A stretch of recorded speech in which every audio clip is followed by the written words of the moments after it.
So years ago, I worked at Best Buy 21 years ago. And we used to do some things that I never really thought of, largely at the time because I had a life. I was going to school and blah, blah, blah, blah. So what Best Buy was doing was of no concern to mine. I just showed up to work, got a paycheck, and left. But one of the things that I remember us doing, because I worked in the...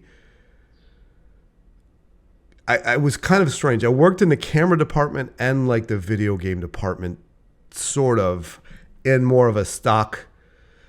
So I would keep things stocked, and I would keep the price tags and all that kind of stuff. Because I was the morning person. I got there at like 4 o'clock or 5 o'clock in the morning.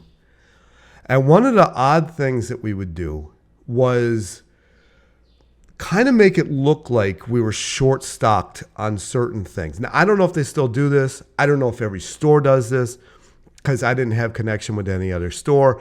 But the notes would come from headquarters for the most part. So I'm pretty sure this was store-wide. And I'm not trying to throw anybody under the bus. And I don't even know if they even do this anymore. I have no connection to it. But we would kind of make it look like we had like certain stock in certain things. Now, if somebody really asked and pleaded and begged, and we would, let me go check in the back, let's see if we have it, to create a little FOMO. Now, FOMO wasn't as big of a thing back then because when you went to pre-order something, they would usually, for the most part, take pre-orders. That's it. They would just take pre-orders. But then I'm looking at this article.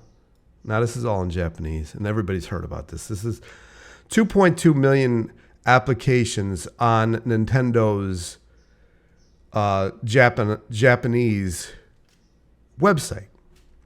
And I find it odd that there's only 2.2 million applications and 86.2 million views on this thing. I find that odd. I find it odd that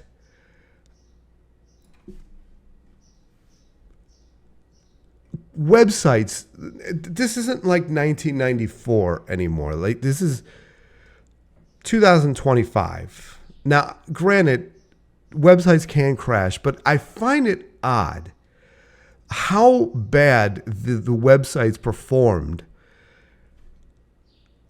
on the pre-order night. I couldn't even get on Target. I know a number of people got it on Target, but then it got canceled anyways. And then some other people come on here, like my buddy. He came on, he went on Target like the day after, like 24 hours later, and he got one. Now, how's that possible? Now, I know they're getting rid of some of these bot orders, they claim. I don't know how they find that. I don't really need to know. And if they are, great. But I find it odd that they find it they're capable of having more pre-orders a week after or a day after or a month after. All of a sudden, we got more for pre-order. It kind of reminded me of my Best Buy days when we were making stock look artificially low to create FOMO and make the Switch look more or whatever system, whatever it was, more popular than it actually was. Now, I know people are going to come on here and say, well, a company's going to want to make every dollar that it possibly can. And that's true. But as somebody who's run businesses for quite a few years now, I actually make almost more money off of a loss than I do off of a profit. And I'm not going to go into taxes and all that, but I actually like showing a loss. It helps you on taxes. So there could be that going on, but it could be the FOMO. They could have seen the absolute backlash and they wanted to be, like, look, we sold out of everything. We did our job. You guys suck. No one cares that this stuff's more expensive. I just saw a post on here on Twitter while I was doing, thinking about this video, that it cost $400 million to make Red Dead Redemption 2, and they charged $60 for the game, and it cost less than $50 million to make Mario Kart World, and they're charging $90 for it, or $80 for it, depending on where you are. Supposedly in England, it's like $90 for the physical. There's something not right about this entire launch. There's something not right about this entire launch. It reeks of lies, deceit, FOMO, just everything. I mean, they did the same damn things with the Amiibo.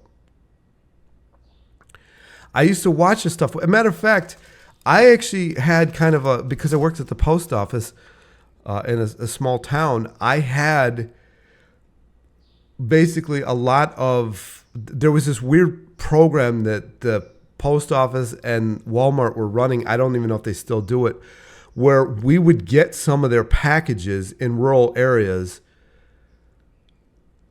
Instead of a truck having to come in, somehow we would leave their stuff on our dock, and they would come pick it up. I forget.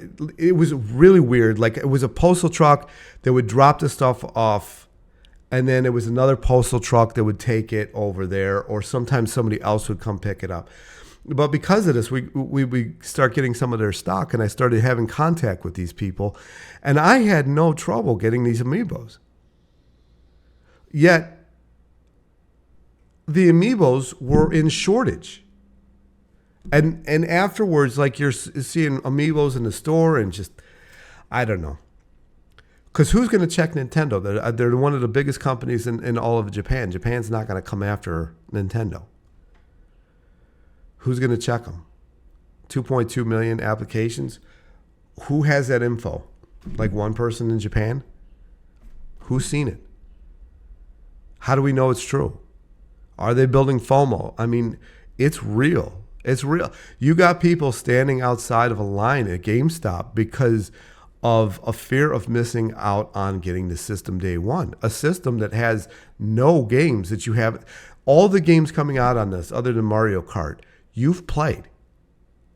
And if you haven't played, do you really want to?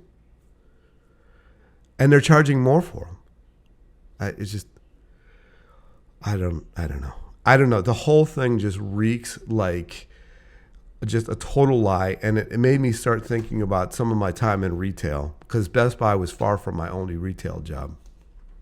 Some of the stuff that we did in retail was a little shady. I don't know. Actually, quite a bit shady. So just food for thought. You know, I don't buy it. I don't buy these websites that are just going down. I think what happened is they made it look like their numbers were maybe like they had like 10,000 maybe or something like that. That's it to sell. And it was crashing the website in 30 seconds. I don't know. It just seems very odd to me. Very, very odd, especially for a company as shady as Nintendo. And we have to remember that blackmail and all that kind of stuff is legal in Japan.